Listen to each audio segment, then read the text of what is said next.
నన్ను జ్ఞాపకం చేసుకో. నువ్వేం కావాలి నీకనంటే అడుగు ప్రభు నన్ను జ్ఞాపకం చేసుకో. ప్రభు కనుక నేను జ్ఞాపకం చేసుకుంటే, if he remembers you, he always calls you. ఎప్పుడు నిన్ను పిలుస్తూనే ఉంటాడు, ఎప్పుడు నిన్ను పిలుస్తూనే ఉంటాడు, ఎప్పుడు నిన్ను పలకరిస్తూనే ఉంటాడు, ఎప్పుడు నిన్ను విడిచిపెట్టడు, ఎప్పుడు నిన్ను మర్చిపోడు. నువ్వు ఓడిపో, ఏ విషయంలో ఓడిపో. అడుగు ప్రభుని, ప్రభు నన్ను జ్ఞాపకం చేసుకో. అడగవా ఒకసారి, అడగవా ప్రభు సన్నిధి అడుగు. ప్రభు నన్ను జ్ఞాపకం చేసుకోవా. Lord remember me lord, lord remember me lord. నేను ఎప్పుడు అదే అడుగుతాను, ప్రభు నన్ను జ్ఞాపకం చేసుకో. ప్రభు జ్ఞాపకం చేసుకో.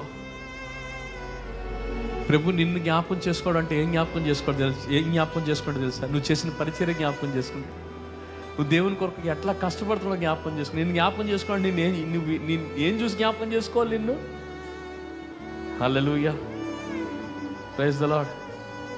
చాలామంది ఎవరైనా చచ్చిపోతే చెంబులు, బాక్సులు దాని మీద రాస్తారు ఫలానా వెంకట సుబ్బమ్మ గారు జ్ఞాపకార్థం అని చెప్పి. ఆ బాక్స్ చూసినప్పుడల్లా ఎవరు గుర్తు వస్తుంది? అట్లాంటివి ఉంచుకో మాకు, ఆమె నీ ఇంట్లోనే ఉంటుంది. ఆ బాక్సులు అంటే ఎంతమందికి ఇష్టమో. వాళ్ళు ఇచ్చే చెంబు, ఆ గ్లాసు అది తెచ్చుకోవడానికి వెళ్తారు ఆ భోజనాలకి. ఫలానా ఆవిడ జ్ఞాపకం, అటొక దీపం ఇటొక దీపం. ఏందమ్మా, నేనైతే ఇసిరేస్తాను అసలు. అటొక దీపం ఇటొక దీపం, పైనుంచి ఒక ఆర్చు, చిన్న పోలు గుర్తాం, ఫలానా